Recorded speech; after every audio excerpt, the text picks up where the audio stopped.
please welcome the incredible Brad Paisley and Carrie Underwood.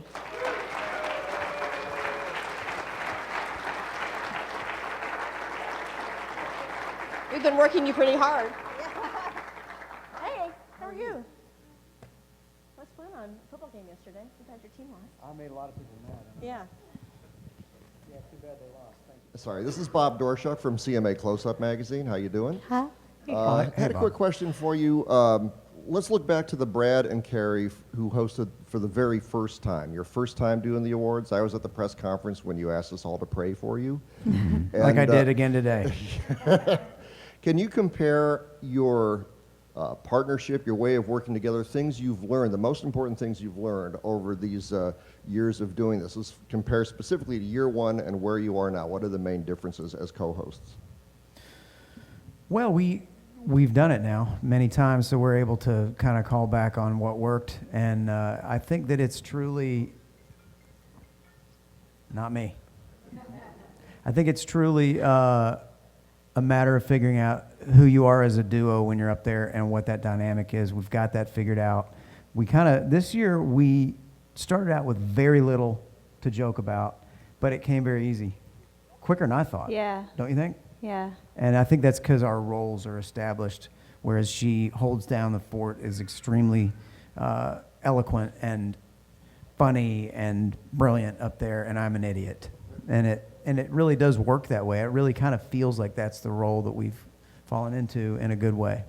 And so, you know, I look back on that first year, and we obviously had no clue anything about that sort of thing. So, you know, now it's an old pair of shoes. Dave O'Brien from Country 97.1 Hank FM in Indianapolis. Good to see you both. That's a deep voice. Thank you. You're welcome. Carrie, was your work on The Sound of Music, has that changed the way you approach a live show like this or your live performances when you're out on the road at all? I mean, that was a whole other animal, a whole different thing. I had never done anything like it, and I'll probably never do anything like it again. So, I mean, just in knowing that even when things can get scary, I guess just that was definitely a confidence booster, and that we got through it, you know. So it's like if we can get through that, I can get through anything. So, but yeah, it was just a whole other world. And Brad, for you, what is your one best piece of parenting advice for Carrie, being the father of two? Don't ever buy them anything in a store when they're with you. Oh.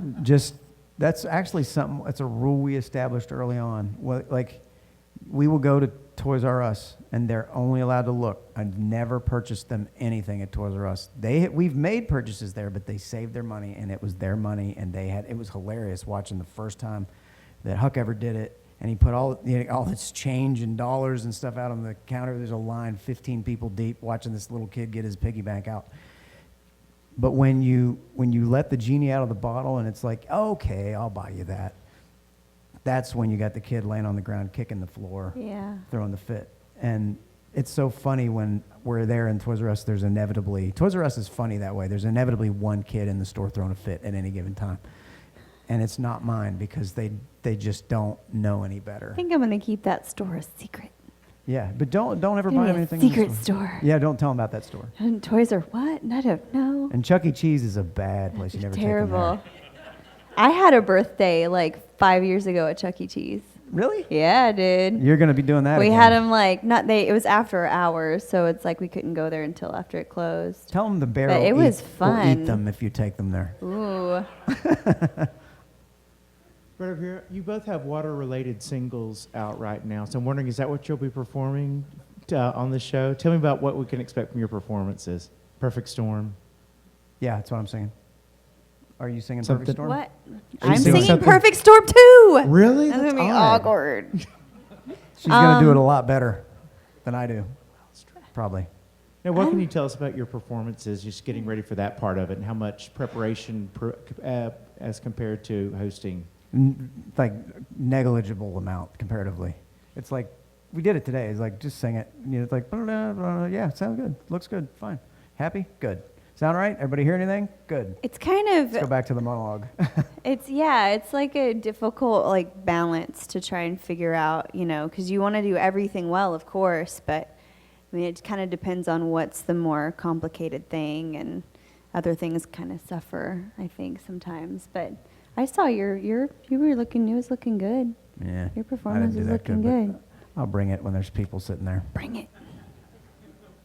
Can I ask a question? Yeah. Where's that Michael come from? J. down in front. Oh. Hey, this is my first time back in Nashville for a couple of years, and last night I came in early, went down on Broadway, and went to the stage and all the different bars. And I noticed, I don't know if everybody else has seen this yet, but downtown Nashville is exploding. There's construction going on everywhere. There are more hat shops, more buckle shops, all that stuff. Do you guys feel, when you're out, any difference in where country music is? Does it feel like it's bigger to you now? Because it just seems like it just continues to explode. I think so. I think that it's interesting. It's finding its niche in a modern world where you would think that the world moved to this technologically really sort of progressive place, and it's doing that. And then in the middle of that, people are willing to escape with us as a format. And I contend that when I look out in my concerts, just like when we played DC this year, and you look out, and it is girls in jeans that are cut off and guys in T-shirts and hats and belt buckles and boots and things that you're talking about.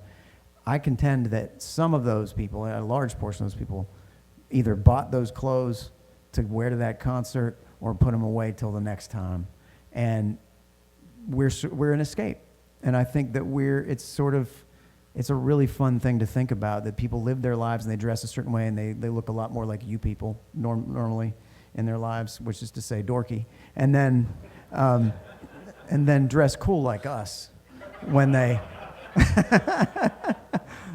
when they come to the concert. But you know what I'm saying? I feel like people want to be a part of this mentality. You agree with that at all? Yeah. Okay. That was well said. Other than they're calling them dorks.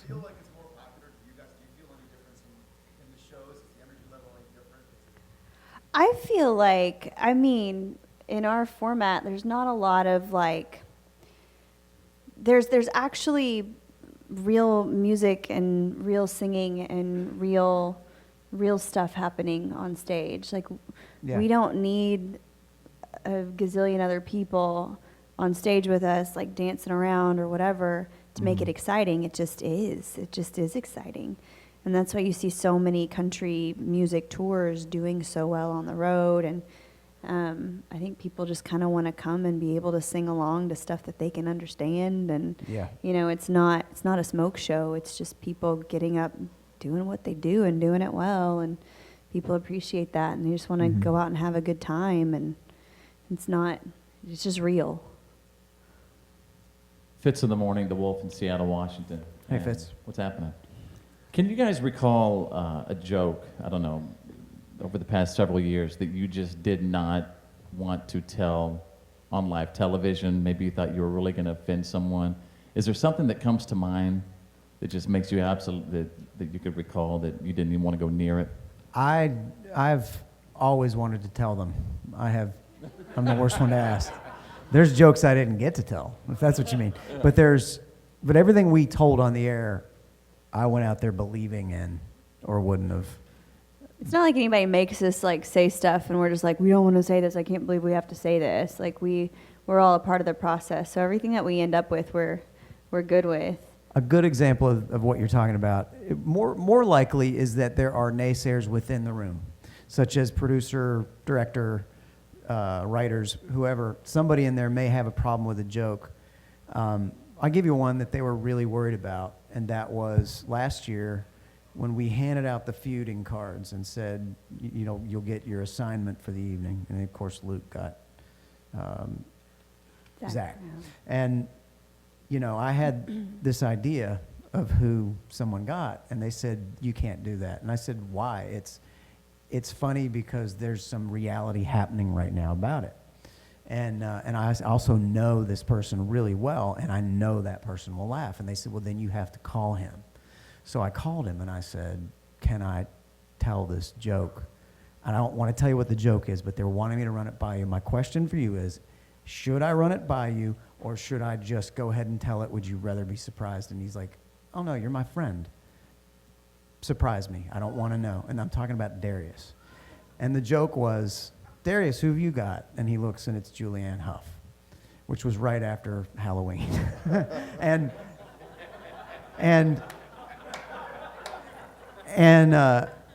it's like, okay, why can't we be friends? And everybody says, that's so edgy. And it's like, no, these are all friends of ours. It's what's funny is Julianne's a friend of ours. These are things, we have to laugh at this stuff in this day and age. So you have to fight for ones like that, and in the process it gets muddy, and you feel like, should we or shouldn't we? Should we just abandon it? Is it not worth it? It's like, no, comedy's worth it. It's worth it to walk that razor's edge if it works. And I knew the key was Darius, who would be buckled over. As soon as he saw it, you saw it was like a delayed reaction, and then he just just freaking out. Yeah.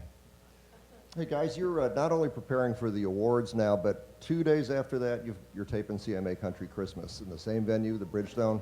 What's it like to be kind of simultaneously getting ready for two big productions? Are you sort of juggling things, or how do you just handle it all? Are you on that? Yeah. What are you singing? I'm singing All Is Well with Michael W. Smith. Oh, that'll be great. Mm-hmm. I'm playing for guitar for he's a new guy. His name's Steven Tyler. He's new in our town. And You'll hear about him. He's going to be huge. yeah, he's a great singer. He likes to talk. I'll tell you that. I feel like it's deja vu. It's so weird going back like 2 days later. It is. It's a weird feeling to walk back in the building Weren't the we next just day. here? Didn't we just do this? It's like, hey, everybody, let's do this again, but with a lot of tinsel.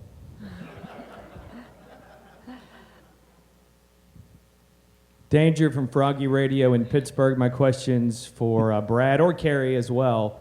Should there be a category for bro country? And second question, Brad, do you consider yourself bro country?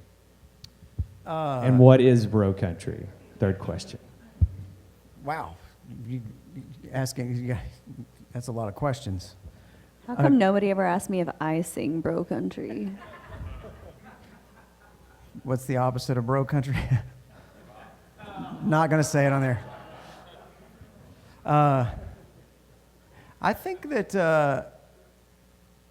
I don't know. I mean, categories for bro country, that's basically the CMA Awards at this point. Am I? Yeah. I mean, at times, absolutely. All of us venture into this, but there's not a hard and fast line on this. There's not, it's like 2003, I did a song called Mud on the Tires. That would technically be 100% a bro country song now. At the time, it was the only thing like it on the radio. Nobody else was doing truck songs right then, and so there weren't a ton of them. So you've noticed there's a lot, like you'll see the pitch sheet, no truck songs or something, and people are kind of moving away. It goes in waves, but music is either good or it's not, and you know it when you hear it. And there happens at any given point in our format or any format to be too many of sort of one thing, but it doesn't mean that there aren't great ones within it. And so, in a nutshell, no. Do I think there should be a special category? No, absolutely not, as far as that goes. But reward anything you think is great. And yeah, at times I'm bro country, and at other times I'm not, just like all of us, probably. Rosemary Young from Premier Networks, over here. You don't have to look. It's Where's okay. it coming from? We get to see the show all pretty and polished on TV, or well, maybe not in the audience because we're seeing something different. But when we're watching on TV, it's really pretty and polished. Can you give us a snapshot of what it's like behind the scenes? Well, there's a lot less sort of dressing up. Like, I don't always wear this. Everybody look that way. Normally I'm much more dressed up than this. It's true. It's a true story. We've actually been doing a lot of this year at my new bar. We've written a lot of this show in the new bar that I built, which is a lot of fun, because I built this tavern in my studio, and we've all been getting together there. And Carrie, gets hammered, sort of. Drinking for two. Yeah, What can I don't drink. Just kidding. That's a joke. Joke. No alcohol. Yeah. Right.